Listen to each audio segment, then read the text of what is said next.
Are you the MVP? Me, the MVP? Mm-hmm. Yeah, I came in the season thinking I was the MVP. DeMar DeRozan. DeMar DeRozan. DeMar DeRozan. Fucked up till you realize all I wanted was you. You only hit me when you fucked up. Love drunk cause you realize all I wanted was you. I be like, baby, don't do that. You press my buttons, you know better. Depending on where my mood at. What's so fucked up, I just might let her. We done weather, plenty weather. It's whatever with me though. Cause I know somebody gon' love me and won't never let me go. Think it's better that we grow with each other on my mother. What you do under them covers, it be better than these hoes. And I ain't saying that I'm perfect, baby girl, cause you know me. But everything I say I do and everything I do low key. Avant de commencer cette histoire, je vais te prendre une minute de ton temps pour te parler du partenaire d'aujourd'hui. Betclic, c'est l'application pour les fans de la NBA et de Betclic Elite. Là, on parle de DeRozan et du coup, j'ai décidé de parier sur le nombre de matchs gagnés de Chicago Bulls cette année. Je pense que les Bulls peuvent dépasser 38 victoires cette saison avec une cote à 1,70. Dans exactement 5 jours, il y aura un match NBA à Paris opposant les Chicago Bulls aux Detroit Pistons. Et si ça t'intéresse, les codes pour parier seront disponibles la veille du match. Il faut que tu saches que si tu t'inscris avec mon code MVP, ton premier pari est remboursé jusqu'à 100 € en free bet s'il est perdant. Le montant du remboursement est égal à ton premier pari et il est renversé en crédit de jeu non retirable. D'ailleurs, je vous rappelle que les jeux d'argent sont dangereux et qu'ils sont interdits aux mineurs. Il faut toujours jouer en fonction de ses moyens, alors si tu le fais, garde le contrôle. Enfin bref, merci Betclic et je pense qu'il est temps de savoir qui est réellement DeMar DeRozan. DeMar Darnell DeRozan est né à Compton, une ville au sud de Los Angeles, le 7 août 1989.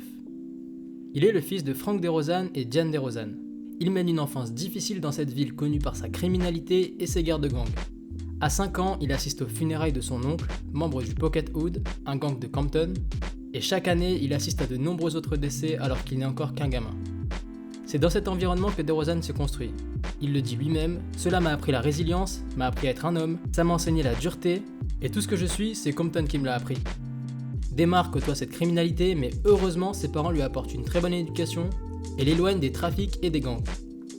Son surnom Debo vient d'ailleurs de là, en référence au personnage de 2 mètres du film Friday, qui n'a jamais rejoint de gang malgré les nombreuses offres, et qui était très pacifiste. Très jeune, il s'essaye au basket avec son père, qui lui fait travailler tous les aspects physiques et mentaux. Son père raconte qu'à 10 ans, il s'entraînait déjà au squat, aux abdos et aux pompes, et qu'il a mis son premier dunk quand il était en 6ème, à tel point qu'à 11 ans, il est classé top 5 national et fait déjà la fierté de sa ville natale. D'ailleurs, DeMar est de la même génération que James Harden. Ils ont tous les deux grandi ensemble à Compton, et les deux joueurs sont très proches et se considèrent comme de la même famille. En parlant de famille, DeMar allait souvent voir ses cousins avec son père. Il faisait à chaque fois le même trajet, mais un jour, quelque chose d'inattendu s'est passé. Son père qui conduisait la voiture avait du mal à suivre la route. Frank faisait comme si tout allait bien, mais DeMar voyait bien qu'il y avait un problème. Quand ils sont arrivés chez son cousin, Debo s'est vite rendu compte que son père n'arrivait pas à saisir des objets avec sa main gauche, et ça lui a tout de suite fait peur. Le lendemain, sa mère est venue chercher DeMar à l'école pour l'emmener à l'hôpital, en lui expliquant que son père venait d'avoir un AVC. En arrivant dans la chambre, son père en pleurs, prend sa main et lui dit « Je ne pourrai pas mourir tant que tu n'as pas réussi ton rêve ». Et depuis ce jour-là, le petit garçon de Compton a tout mis en œuvre pour réussir son rêve.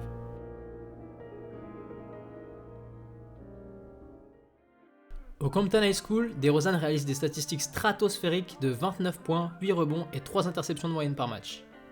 Il a même atteint un record avec 47 points lors d'un match. Le basket, c'est la seule chose qui l'intéressait et c'était réellement devenu sa raison de vivre. Lors des tournois AAU en fin d'année, il jouait avec son meilleur ami à l'époque, Romeo Miller. DeRozan intéressait quasiment toutes les grandes universités et était présenté comme l'un des meilleurs joueurs des États-Unis, tandis que Romeo n'avait presque aucune offre en NCAA. Après avoir mûrement réfléchi, Debo a choisi d'intégrer la prestigieuse université de USC, mais à une seule condition. Il fallait absolument que son ami Romeo Miller soit lui aussi intégré dans cette équipe. Il a donc parlé aux dirigeants de l'université, et devine quoi, ils ont accepté. À 17 ans, DeMar a fait ce qu'aucun autre joueur de son âge n'aurait osé faire. Il a imposé ses choix pour rester proche des personnes qui comptaient le plus pour lui. En 2007, avant d'entrer en université, l'arrière remporte le Dunk Contest All-American. Du haut de ses 1m98, DeRozan est déjà un dunker reconnu. Il rejoint donc l'université de Californie du Sud et peut rester dans sa région natale, proche de sa famille, tout en continuant à pratiquer sa passion.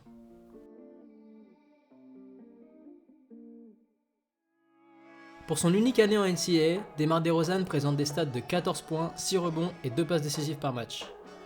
Comme l'explique sa fac, il a des qualités athlétiques extraordinaires Il est impactant sur le premier pas et a une capacité à scorer très intéressante. C'est d'ailleurs dans cette université qu'il va rencontrer sa future femme Kiara Morrison et il va avoir 2 enfants avec elle. Après cette année à l'USC, DeMar DeRozan se présente à la draft NBA.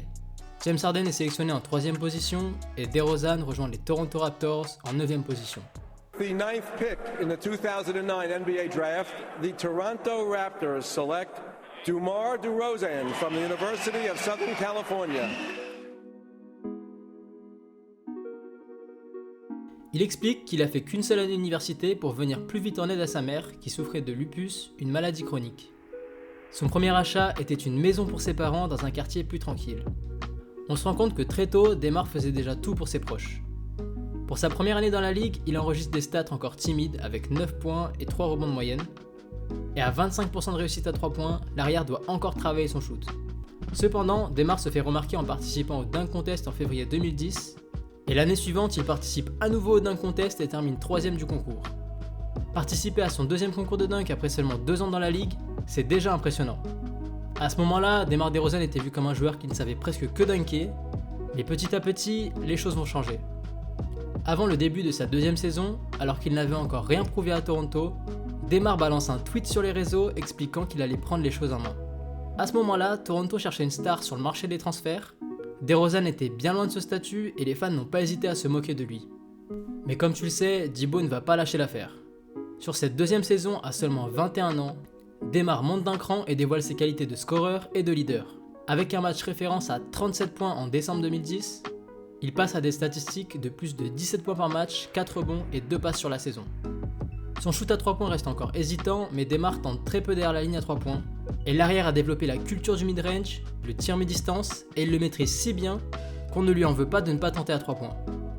Il monte très vite quand il tire, ce qui le rend quasiment incontrable. Avec un pourcentage de réussite à 50% à mi-distance, il marque 1 point à chaque fois qu'il tente un shoot. Et s'il ne reste plus que quelques secondes à jouer, et que tu ne sais pas quoi faire de la balle, il fallait juste donner la balle à DeMar et il se chargeait du reste. Cette culture du mid-range, son aptitude au poste et son fadeaway, il tient tout ça d'un certain Kobe Bryant. Et d'ailleurs, DeRozan a énormément progressé sur son travail d'appui grâce à une astuce secrète assez spéciale de Kobe. Oh, that was Kobe. The footwork element, that was countless times of getting cussed out by Kobe about trying to do something the right way. Where he used to say certain things to me I didn't understand probably till a year later after he told me something. He was one of the first ones that made me start paying attention to fucking soccer. Like, look how they run, how they this, how they, you know what I mean? It's like, I've never played soccer or what. He said, just watch it, you know? And over time, you start to understand a lot of stuff he talked about. And, you know, so from the footwork aspect, I got the majority of that from Kobe. En 2014, DeMar DeRozan est sélectionné pour la première fois au All-Star Game. Cette saison, il passe à 23 points de moyenne pour 4 assists. Il montre qu'il peut faire jouer les autres et passe aussi à 30% au tir à 3 points et fait progressivement taire les critiques. C'est une saison référence et une première grande étape dans sa carrière. Il marquera définitivement l'histoire des Raptors car pour ses premiers playoffs, il score plus de 30 points sur 2 matchs d'affilée contre les Nets. Personne n'avait réalisé ça depuis Vince Carter. En 2016, Debo devient agent libre. Il choisit de continuer à Toronto, mais expliquera que cette liberté d'être agent libre lui avait manqué, et qu'il avait depuis quelques années un poids sur les épaules. C'est d'ailleurs cette même année qu'il entrera dans l'histoire de la ville canadienne, en devenant le meilleur marqueur de la franchise. Le 17 février 2018, au milieu du All-Star Weekend, la star de Toronto brise le tabou de la santé mentale en tweetant « Cette dépression prend le dessus ». C'est un véritable choc dans la ligue où les joueurs n'ont pas l'habitude de s'exprimer à ce sujet. DeMar DeRozan reviendra plus en détail sur cette déclaration, due à la pression médiatique et des supporters à propos de ses performances et des problèmes de santé de son père. À cette période, l'arrière ne trouvait plus de plaisir à jouer au basket, ce sport qui a pourtant construit sa vie. À ce moment-là, son père venait de tomber gravement malade et il a fait des allers-retours à l'hôpital pendant 3 ans. 3 longues années où DeMar DeRozan faisait tout ce qu'il pouvait pour être à ses côtés. In 3 years, I done flew from Boston to LA to Toronto. By myself, played in the game. Did the same thing in San Antonio. But nobody never knew. It was times I flew in the day of the game and played. The emotional roller coaster that I dealt with for, 3 years was one of the toughest things ever. En partageant ses émotions et son histoire, DeMar a aussi envie d'aider les gens. Depuis son enfance à Compton, il a sans cesse fait face aux critiques et aux difficultés, et pour lui, la vie consiste à les surmonter. Le basket, comme la vie, c'est un combat. et DeMar veut être une source d'inspiration pour toutes les personnes en difficulté. Il est très engagé dans cette cause et il a par exemple appelé à soutenir à la fondation Kevin Love. Avec cette fondation, il a fait avancer les règles en NBA et maintenant chaque équipe est obligée depuis 2019 d'avoir un spécialiste de la psychologie dans son staff. Aujourd'hui, DeMar a plus ou moins surmonté cette étape et on peut le voir sur ses tatouages. Il a barré des mots comme anxiété et il veut montrer qu'il est fort et qu'il va de l'avant. À ce moment-là, il s'implique aussi dans de nombreuses autres causes comme le droit des Afro-Américains avec Black Lives Matter ou encore la promotion du basket féminin aux USA. En juillet 2018, DeMar DeRozan part pour San Antonio dans un échange avec Kawhi Leonard. À 29 ans et après avoir marqué l'histoire des Raptors, l'arrière doit relever un nouveau défi. Chez les Spurs, DeRozan confirme son statut. Avec une moyenne de plus de 20 points sur les 3 années passées dans le Texas, et en passant à plus de 6 passes décisives par match, il démontre à nouveau qu'il est avant tout un joueur d'équipe. Ces 3 années à San Antonio étaient assez compliquées avec la situation de son père, et malheureusement, en février 2021, le père de DeMar décède. C'était vraiment tragique pour lui car c'est son père qui lui avait tout appris. À nouveau agent libre à l'été 2021, DeRozan souhaite revenir dans sa ville natale, mais au dernier moment, les Lakers annulent le contrat. Il va finalement partir à Chicago, une franchise avec un projet sportif assez intéressant, et rejoint les Bulls pour 85 millions de dollars sur 3 ans. En effet, dans une franchise en reconstruction autour de Zach LaVine, et avec des arrivées comme Alex Caruso ou Lonzo Ball, c'est une belle occasion pour marquer l'histoire d'une nouvelle équipe. Pour son premier match à Los Angeles depuis la mort de son père, DeMar est monstrueux. 35 points, 7 rebonds et 5 passes décisives. Il réalise une saison formidable et pour sa première année dans l'Illinois, Debo bat sa moyenne de points sur une saison avec 28 points par match. C'est clairement la meilleure saison de sa carrière et tout ça à 32 ans. Il portait Chicago sur son dos et faisait partie des 3 meilleurs arrières de la ligue cette année-là. DeMar est athlétique, créateur, super adroit à mi-distance et surtout, il est clutch. Depuis 2012, il comptabilise 64 actions clutch et c'est le plus haut taux en NBA au-dessus de LeBron, Steph ou encore Damian Lillard. Le gars a de la glace dans les veines. Et le 31 décembre et le 1er janvier 2022, il marque l'histoire de la NBA en mettant 2 buzzer beaters en moins de 24 heures. To win it! Goal! DeMar DeRozan delivers! Feeds DeRozan. DeRozan, pump fake for the win. Got it again! At the buzzer! Cette année-là, côté extra-sportif, il achète une nouvelle maison à Chicago pour 4,5 millions de dollars, et pas n'importe laquelle, puisque c'était l'ancienne maison de Michael Jordan dans le quartier très luxueux de River North.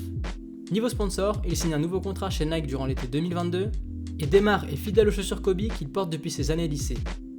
C'est un peu l'ambassadeur de Nike pour cette paire, et franchement, il a toujours des dingueries aux pieds. Cette année, DeMar est encore à 26 points de moyenne. À 33 ans, le joueur 5 fois All-Star a fait une grande partie de sa carrière, mais avec les Bulls, je pense qu'il peut encore relever de nouveaux défis. Ça fait plus de 10 ans qu'il tourne à plus de 20 points par match, et on peut clairement dire que c'est l'un des meilleurs arrières de la ligue. D'ailleurs, depuis qu'il a été drafté en 2009, seulement LeBron, Harden, Westbrook, KD et Steph ont marqué plus de points que lui. Le gars a eu une enfance assez compliquée, mais il n'a pas arrêté de se battre pour ce qu'il aime, le basket et sa famille. Quand on voit ce qu'il a atteint aujourd'hui, on ne peut que le respecter. Et ce qui est sûr, c'est que DeMar DeRozan est un joueur unique, sûr et en dehors des terrains. J'espère que la vidéo t'a plu, si c'est le cas n'hésite pas à liker, commenter et la partager à tes potes. Si tu veux connaître l'histoire d'autres joueurs NBA, je te laisse aller voir les dizaines d'autres vidéos que j'ai fait sur la chaîne. Et comme d'habitude, on se retrouve la semaine prochaine pour une nouvelle vidéo. Prends soin de toi et handle your game.